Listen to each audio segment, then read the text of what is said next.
नाजरीन, हमने पहले भी यूक्रेन की बिगड़ती हुई सूरत हाल के ऊपर गुफ्तगू की थी और हमने बताया था कि वहाँ पे जंग शुरू हो चुकी है। इस बार जो हमले हैं वो दारुल हुकूमत कीव के ऊपर हो रहे हैं। कुछ शहरों पे रूस ने कब्जा कर लिया है।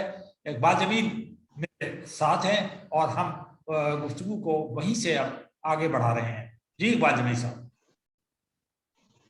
वेलकम मुनव्वर मिर्जा साहब, अस्सलाम वालेकुम। तमाम देखने वालों को मेरा बहुत बहुत सलाम। मुनव्वर साहब, आप एक्सपर्ट ओपिनियन हैं, इस पे लिखा तो बहुत कुछ जा रहा है, लेकिन सही मानों में जो तज्जिया आपके हैं वो लेकिन काबिल गौर हैं और बड़ी अहम बातें आपने गुज़िश्ता 2 प्रोग्रामों में की थी और वैसा ही हो रहा है। अच्छा मुनव्वर साहब, अगर ग्राउंड रियलिटी हम देखें तो मतलब 1/9 का तनासुब नजर आता है यूक्रेन और रशिया की फौजों के दरमियान। तो आपको क्या लगता है अभी तक कीव पे वो कब्जा नहीं कर सके? और एक बड़ी अहम बात है कि गली गली जो रिपोर्ट वेस्टर्न मीडिया कर रहा है कि गली गली और कुचो कुचो में लड़ाई हो रही है, मतलब तो क्या सूरत हाल आपको लगता है? ग्राउंड रियलिटी, फौजी तवाजुन जो है वो तो रूस के फेवर में है, लेकिन इसके बावजूद अभी तक वो 4 दिन हो गए हैं और कब्जा नहीं कर पाया। आप क्या कहते हैं इस बारे में? जी बिल्कुल, आप दुरुस्त कह रहे हैं। बल्कि तमाम फौजी माहिरीन जो हैं वो भी कह रहे हैं, मगरबी भी कह रहे हैं, और यकीनी बात है कि रूस के अपने माहिरीन भी। हम ये कह नहीं सकते कि रूस की क्या ये हिकमत अमली है, लेकिन लगता नहीं है, क्योंकि रूस ने तो ये कहा था कि वो यूक्रेन पे कब्जा करने जा रहे हैं। और ख़ास तौर पे जो मशरकी इलाके थे, जैसे मैंने आपको बताया था कि रूसी बोलने वाले वो इलाके हैं, डोनेस्क वगैरह, वहाँ तो ऑलरेडी उसका वो था होल्ड। असल चीज़ तो उसका दारुल हुकूमत कीव पे और उन इलाकों पे कब्जा करना था, जिससे कि मतलब कि पूरा मुल्क उसके कब्जे में आ जाता। उसके अलावा रूस ने बाकायदा ये वहाँ की जो यूक्रेन की फौज है उससे भी ये बार बार वो अपील कर रहा है, मुतालबा कर रहा है वो का तख्ता उलट कर और कब्जा कर ले। तो और फिर हथियार फौजों को यूक्रेन की उसने कहा था कि वो हथियार डाल दें। तो ये लेकिन चौथा दिन आज है और इसमें ये देखिए कि उनके जो प्रेसिडेंट हैं ज़ेलेंस्की, उनकी बात के जी वो रेजिस्टेंस करेंगे, तो वो बड़ी उससे रेजिस्टेंस कर रहे हैं। रूस 3 तरफ से उनके ऊपर अटैक कर चुका है। मिसाइल हमले हो रहे हैं। टैंक्स ने दारुल कीव को घेरे में ले लिया। खरीब उनका जो शहर है उस पर उनका कब्जा हो चुका है। एयरपोर्ट के ऊपर रूस का दावा है कि उसका कब्जा हो चुका है। तहम मुतजाद दावे हैं कि वो कहते हैं कि इतने हमने मार दिए और इतने हमने हेलीकॉप्टर तबाह कर दिए। यूक्रेन वालों का कहना है रूस जो है वो उस किस्म के दावे कर रहा है। तहम अगर आप ये देखें कि रूस की जानिब से तो खासी पाबंदियां लगा दी गई हैं। आपने देखा फेसबुक और ट्विटर और इनके ऊपर तमाम पाबंदियां लगा दी हैं। और रूस के ऊपर उन्होंने कहा है कि रूस ने इंटरनेशनल बॉर्डर्स को क्रॉस किया और ये एक जारियत है। और आपने देखा कि ये सिफारती महाज के ऊपर भी आपने देखा सलामती कौंसिल की जो करारदाद पेश हुई थी वो 11 के अक्सरियत से 15 के मेंबरों के अंदर पास हो गई थी, जबकि रूस ने उसे वीटो कर दिया। अमेरिका और उसने पेश किया था इसे एक यूरोपीय मुल्क ने, लेकिन वीटो हो गई। तो ये सूरत हाल है कि रूस ने हमला भी कर दिया है चारों तरफ से। दारुल हुकूमत कीव को भी घेरने में लिया हुआ है। कई इलाकों को कट भी कर दिया है उसने। चेरनोबिल जैसे सेंसिटिव इलाका आपको याद होगा, हमने और आपने बहुत सारी इसके ऊपर रिपोर्ट्स दी थी जब हम पाकिस्तान टेलीविजन में होते थे, कि चेरनोबिल के कैसे लीकेज हुआ था, फिर कैसे सारी दुनिया में फैला था, कैसे खतरा बन गया था, किस तरह इसको सील किया गया था इंटरनेशनल कॉपरेशन से। तो लेकिन वो अब अलामती है, क्योंकि वहाँ पे वो तो नहीं है उस किस्म की रेडिएशन।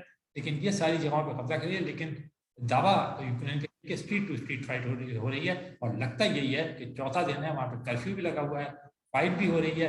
अब ये कहना कि ये रूसी हिकमत अमली का हिस्सा है या ये कि यूक्रेन को बज़ाहिर जो लगता है कि यूक्रेन की रेजिस्टेंस जो है वो बड़ी जबरदस्त और बड़ी गैर मामूली। जी मुनव्वर साहब, ये बताइए कि आपने आपके गुज़िश्ता मजमून में भी आपने अपने जंग में जो आपने कॉलम लिखा था उसमें भी आपने जिक्र किया था इसका, और उसमें आपने जिक्र ये किया था कि क्या यूक्रेन कितने दिन तक सस्टेन कर सकता है? आपको क्या लगता है कितने दिन तक ये जंग कर सकता है? देखिए, आपने खुद बताया शुरू के अंदर कि कोई कंपैरिजन नहीं है फौजी ताकत के लिहाज से। रशिया जो है इस कदर ज्यादा, अब यानी 504 उसके पास अगर बताइए के जेट्स लगाए हुए हैं उसने, और उसके 100 से भी कम है यूक्रेन के। उधर फौजें 1,90,000 वहां पे लगाई हुई है, जबकि टोटल यूक्रेन की फौजें जो हैं वो 1.25 लाख से भी कम है। तो अगर ये देखा जाए तो इस लिहाज से तो यूं लगता था कि जैसे रूस आएगा और छा जाएगा और पूरा का पूरा कब्जा कर लेगा। लेकिन आपने देखा कि अकेले, सबसे बड़ी बात आप ये देख रहे हैं कि यूक्रेन के साथ कोई भी मुल्क नहीं है, मतलब फौजी तौर पर किसी ने भी उसके साथ नहीं दिया। जबकि रशिया कैसे के क्लाइंट स्टेट है, बेलारूस, वो भी उसके ऊपर इल्जाम है तमाम मगरबी ताकतों का, और ये कहना है कि वहां से भी उसको का साथ दिया जा रहा है। तो ये आप देखिए कि रूस खुद एक बड़ी ताकत है, उसके पास वो इकोनॉमिक पावर है, वर्ल्ड पावर है, कन्वेंशनल फोर्सेस के अंदर दुनिया के अंदर दूसरी सबसे ज्यादा कन्वेंशनल फोर्सेज हैं उसकी। उसकी जो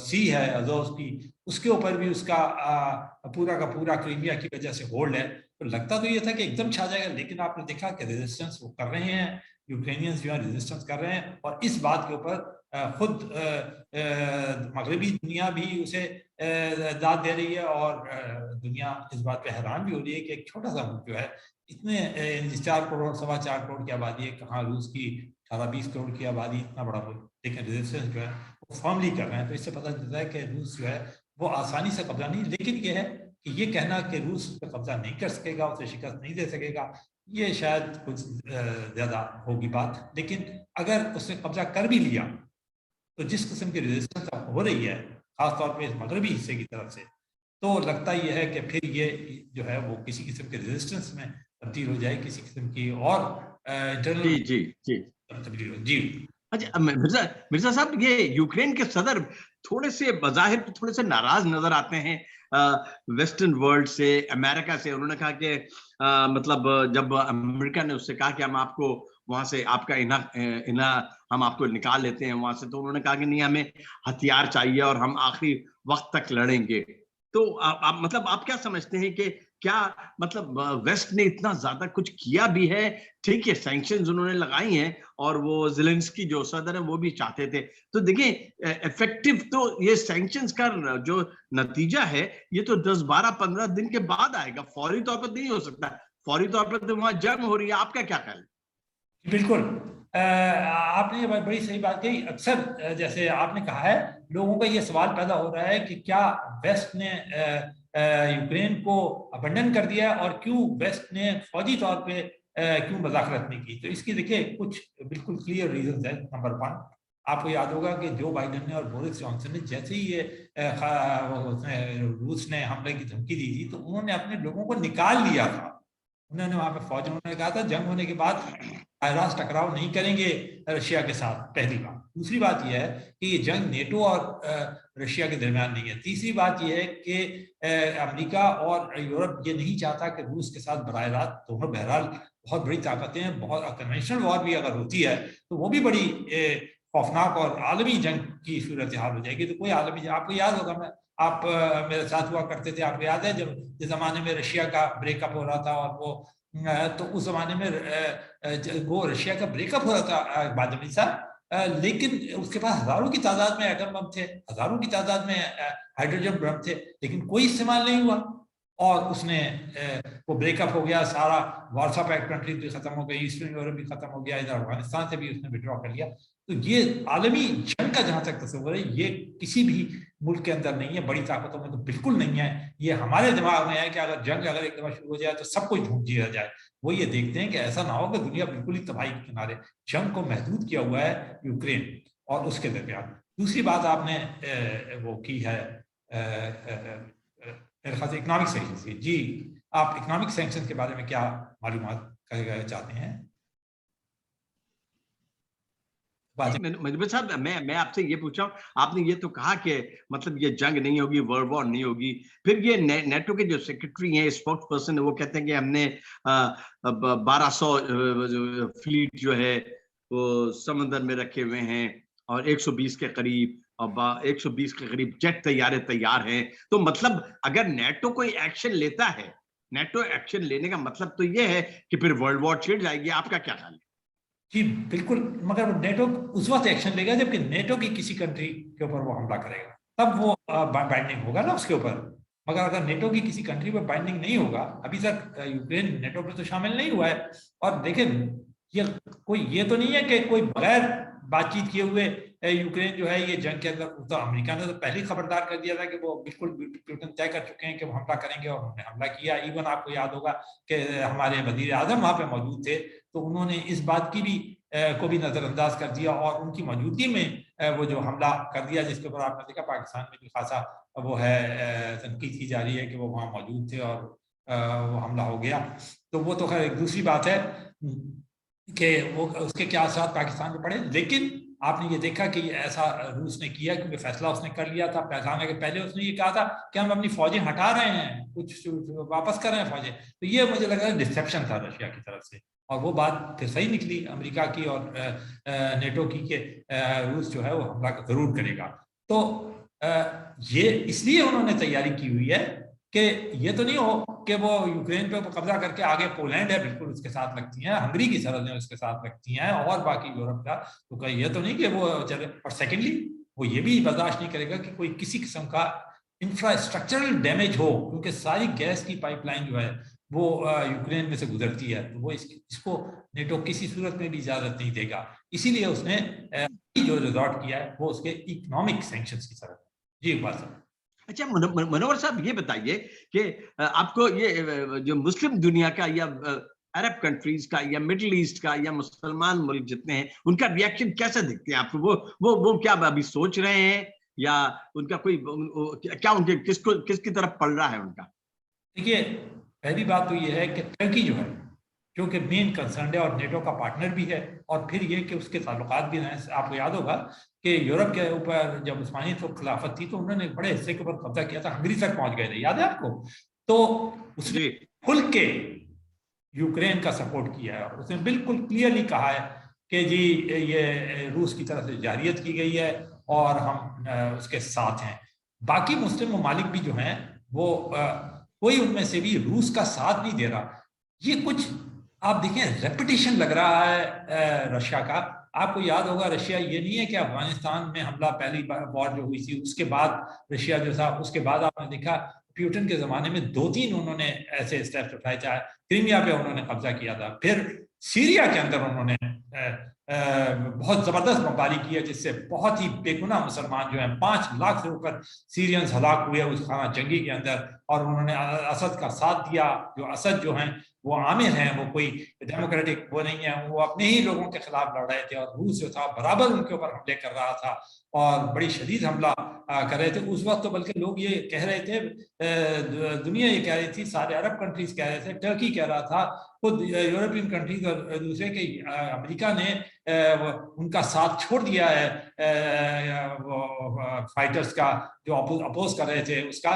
मगर रूस ने बहुत रिबिलियंस का, हाँ जी हाँ, बहुत ज्यादा बमबारी की थी, और बहुत सीरियन शहरी जो थे वो हलाक हुए। उसके बाद आपको याद होगा कि इतनी बड़ी तादाद के अंदर यानी कोई 27-28 लाख तो सिर्फ तुर्की के अंदर मौजूद हैं। उसके अलावा सारे सरहदों पे फिर वो बेचारे वहां से रेफ्यूजीज की शक्ल के अंदर मेडिटेरेनियन सी को क्रॉस कर करके यूरोप गए, लाखों की तादाद में वहां गए। कितनी उनकी बुरी हालत हुई। तो रशिया ने, ये तो नहीं है कि कोई रशिया का एग्रेशन जो है वो तो क्योंकि अमेरिका ने इसके ऊपर कब्जा किया होता, सारी दुनिया की निगाहें जो है अमेरिका पे ही थी, तो रशिया की तरफ से निगाहें हट गई थी। मगर रशिया ने भी अपना ये रोल जो है ना, और खासतौर पर पुतिन जो है वो एक बड़े स्ट्रॉन्ग मैन की तरफ उभरे कि जी हमने देखिए सीरिया में असद को फतह दिला दी, क्रीमिया पे भी कब्जा, और हमारे यहाँ भी लोगों ने कहा कि देखिए, क्योंकि हम लोग, हमारे यहाँ सेंटीमेंट जो है अमेरिकन, एंटी अमेरिकन सेंटीमेंट है, इसलिए हमें ये अच्छा लगा। लेकिन एग्रेशन चाहे अमेरिका की तरफ से हो, चाहे रशिया की तरफ से या किसी और मुल्क की तरफ, एग्रेशन तो जब भी आप इंटरनेशनल बाउंड्री को क्रॉस करते हैं तो एग्रेशन होती है। लेकिन इसके उस पर इस बार जो हिकमत अमली अपनाई है, और पिछली बार भी जो हिकमत अमली अपनाई है, और जिसकी वजह से रूस को बड़ा डैमेज हुआ था, वो इकोनॉमिक सैंक्शंस है। तो हम लोग इस पे बात करते हैं इकोनॉमिक सैंक्शन पे, जो जिस किस्म के लगे हैं। क्यों इकबाल अमीर साहब? मिर्जा साहब, आप बिल्कुल सही कहा। अच्छा मिर्जा साहब, एक तो बातें ऐसी हैं कुछ, ये अगर डिप्लोमेटिक फ्रंट पे हम आप देखें मिर्जा साहब, तो जो सिक्योरिटी काउंसिल में जो करारदाद थी जिसको रशिया ने वीटो किया, वहां एब्सटेन किया इंडिया ने और चाइना ने। क्या क्या आपका तज्जिया क्या है, ऐसा क्यों किया? देखिए, जो चाइना इंडिया के बारे में तो एक ट्रेडिशनल पार्टनर है, वो बहुत करीबी दोस्त है उसका। आपको याद होगा बहुत करीबी, हमारे बहुत ही करीबी। बांग्लादेश के मामले में जब वो बनाने के मामले के अंदर डिफेंस पैक्ट है उनका, डिफेंस बहुत पैक्ट उसका सिग्निफिकेंट रोल था, फिजिकल रोल था रशिया का। और रशिया ने खुल के इंडिया सपोर्ट किया था, सारी करारदादें वीटो कर दी थी पाकिस्तान की। आपको याद है ना, सितंबर जंग हुई थी दिसंबर की, उसके अंदर। तो अब कश्मीर के ऊपर भी बहुत वीटोज किए हैं इंडिया के फेवर करते हुए उस जमाने के अंदर रशिया ने। और इंडिया ने हमेशा रशिया को बहुत फेवर किया, बहुत क्लोज लिंक्स हैं। इस बार भी S-400 मिसाइल सिस्टम भी उन्होंने वहां पर अभी प्यूटन जो पिछले साल आए थे वो लगा के गए। हालांकि उन्हें पता है कि अमेरिका के साथ उसकी बहुत कुर्बातें हो रही हैं, लेकिन उसने इंडिया ने एक बैलेंसिंग एक्ट किया है, मतलब उसने एब्सटेन किया है, उसने खुलकर मतलब किसी की भी हिमायत नहीं की है। लेकिन ये एक तरह से रशिया को तो के लिए क्या तो नुकसान हुआ, क्योंकि पहले तो वो रशिया को सपोर्ट करता था। आपको याद होगा कि जब पहली अफगान वॉर हुई थी उस वक्त वो रशिया को सपोर्ट कर रहा था, इस वक्त वो न्यूट्रल हो गया। दूसरी बात आपने चाइना की है, चाइना भी ऑलमोस्ट, आप अगर आप गौर करें, वो ये कहता है कि जी नेटो का एक्सपेंशन ही है, लेकिन वो भी किसी तरह भी एग्रेशन को, उसने भी क्या कहा है, जो यूरोप ने जब उससे कहा है कि मीडिएशन करो, तो कल जो शी जिनपिंग ने बात की है प्यूटन से, उसमें उन्होंने कहा है कि बातचीत के जरिए मामला को तय करें, है ना। और तो ये चल रहा है। और मुस्लिम कंट्रीज बाकी जो है वो भी, उनका स्टैंड जो है वो बड़ी हद तक यही है कि इंटरनेशनल बाउंड्रीज को क्रॉस करने को तो कोई भी सैंक्शन नहीं कर सकता, कोई भी इजाजत नहीं दे सकता, कोई भी ये नहीं कह सकता। आप देखें सिक्योरिटी काउंसिल के अंदर जो रिजल्ट आया उसके अंदर आपको पता चल जाएगा कि मुस्लिम कंट्रीज किस तरफ खड़ी हैं, सारी की सारी उन्होंने करारदाद के अंदर हिमायत की है अमेरिकन करारदाद की, और एक तरह से उसकी मजम्मत ही की है रूस की, उसने इंटरनेशनल। देखिए ये कहना कि जी अमेरिका क्या करता रहा, कौन क्या करता रहा, ये एक बात है, लेकिन अगर रशिया भी है और वो भी एक सॉवरेन कंट्री के खिलाफ, तो वो तो आप ये चीज जो भी कुछ था, मिन्स्क डायलॉग मौजूद था जिसके जरिए बातचीत हो सकती थी, उसको आगे बढ़ाया जा सकता था। ये एक तरफ से कहा जा रहा है कि चल अमेरिका ने इंस्टिगेट किया उसे, और दूसरी तरफ से ये भी कहा रहा है कि रशिया ने भी कोई इंटरेस्ट नहीं लिया मिन्स्क डायलॉग के अंदर। तो ये चीज जो है ये दोनों तरफ इल्जाम पे जाती है। अच्छा मिर्जा साहब एक तमाम हमने बात कर ली, चीन की आपने बता दिया अपना, और भारत की भी बात कर ली, टर्की का आपने बता दिया। ये हमारे प्राइम मिनिस्टर उस दिन थे वहां मौजूद, और जो भी मैसेज जाओ, खैर अगर आप इंडिपेंडेंट पॉलिसी रखते हैं तो कुछ नहीं, लेकिन अभी तक गवर्नमेंट ऑफ पाकिस्तान का कोई ऑफिशियल वर्जन नहीं आया इस बारे में, या आया है? आप क्या समझते हैं, किस तरफ पड़ रहा है? अभी तक तो नहीं आया, लेकिन जो शाह महमूद कुरैशी ने जो वजाहत की थी, उन्होंने ये कहा था कि जब हम जा रहे थे तो अमेरिका ने हमसे बातचीत की थी और हमने उसे वजाहत कर दी थी, उसे बता दिया था कि हम किस लिए जा रहे हैं। और बाद में जिस बात पे एम्फेसाइज किया गया वो ये थी कि हमारा कोई मकसद नहीं था रशिया को किसी किस्म के उसमें सपोर्ट करने का, बल्कि हमारा मकसद ना हम कोई ऐसी अलामत देना चाहते थे बकौल उनके, तो सिर्फ बायलैटरल उसके एग्रीमेंट के तहत जा रहे हैं, और इसलिए हमारा ये है। तो हमें यही जो पाकिस्तान का मौक़िफ़ है यही कबूल कर लेना चाहिए कि जो शाह महमूद कुरैशी ने जिसकी वजाहत की है। लेकिन वही बात मैं आपसे कहूँगा कि जिस चीज़ का सबसे ज़्यादा रूस को खतरा है, जिस चीज़ से रूस परेशान है, पिछली बार जैसे बहुत डैमेज हुआ, आपने देखा ईरान बहुत डैमेज हुआ उसकी वजह से, और वो है इकोनॉमिक सैंक्शंस। तो मैं इसमें ज़रा सा थोड़ा सा ऐड करता चल जाऊँ, जिस चीज का मुतालबा यूक्रेन कर रहा था, अक्सर लोग वो तो उन्होंने पूरा कर दिया है कि भाई उस आर्म्स एंड एम्यूनिशन दे रहे हैं, हर किस्म की जो सपोर्ट है वो उसे दे रहा है, बरतानिया दे रहा है, वो दे रहा है, अमेरिका दे रहा है, हर किस्म का सपोर्ट दे रहा है, नेटो दे रहा है।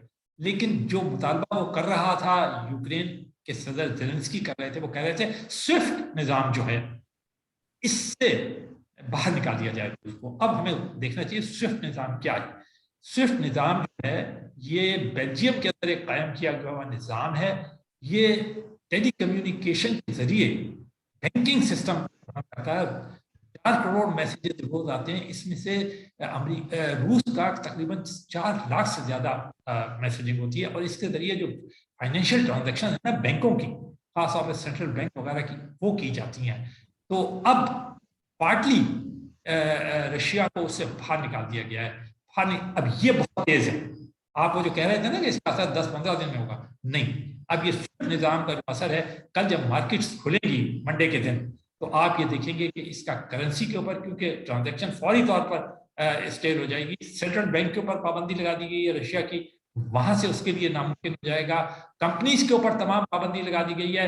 इसलिए इसीलिए आपने देखा कि जब हमारे वजीर आजम वहां पे गए थे तो कोई ऐसा मुआहदा नहीं नजर आया जिसमें कोई कंपनी वगैरह इन्वॉल्व हो सके, इसलिए कि अगर कोई कंपनी इन्वॉल्व होगी तो वो सारी सारी सैंक्शन की जद में आ जाएंगी। दुनिया में कोई कंपनी अब रशिया से तिजारत नहीं कर सकेगी। तो ये चीज जो है ये बड़ी खौफनाक है, और ये स्विफ्ट का जो निज़ाम है इससे जो पार्टली बाहर निकाला है, अगर पूरा बाहर निकाल दें तो फिर ये रशिया को बहुत तकलीफ दे होगा, और उसकी इकोनॉमी के ऊपर जो असरात हैं वो बहुत तेजी से आने शुरू हो जाएंगे। 11,000 इदारे और 200 कंट्रीज जो हैं वो इस स्विफ्ट निज़ाम से मुंसलिक हैं। ये कोई छोटा मोटा निज़ाम नहीं है, और ये खुद नहीं लगाता, जो हुकूमतें होती हैं इसके अंदर शामिल, जैसे अमेरिका है, बरतानिया है, यूरोप के ज़्यादातर ममालिक हैं, वो सारे के सारे ये उन्होंने ही लगाई हैं ये। जी ठीक है मिर्जा साहब, ये स्विफ्ट निजाम जो है, मतलब इससे पहले भी हम ये देखें कि यूएसएसआर जो भी था वो भी इसलिए टूटा था गोर्बाचेव के जमाने में कि इकोनॉमी तबाह हो गई थी, मईशत तबाह हो गई थी। अगर अभी ये भी है और ये खतरा है। आपने बड़ी अच्छी इंफॉर्मेशन दी मिर्जा साहब, आई एम वेरी ग्रेटफुल। और नाज़रीन यकीनन हमारा ये प्रोग्राम देखेंगे और अपनी राय देंगे, और इंशाल्लाह ताला हम वक्तन फवक्तन कोई भी लेटेस्ट डेवलपमेंट होगी तो मुनव्वर साहब की खिदमत हासिल करेंगे। उनको खास तौर पे बैन अवी उमूर पे बहुत ही उनका गिरफ्त मौजूद है, और वो हमें बताते भी रहते हैं। बहुत सारी चीजें उन्होंने ऐसी बताई जो इससे पहले किसी भी प्रोग्राम में मैंने तो नहीं सुनी। मुनव्वर साहब बहुत बहुत शुक्रिया, और इंशाल्लाह ताला अगले प्रोग्राम तक के लिए इजाजत दीजिए। अल्लाह हाफिज। थैंक यू साहब।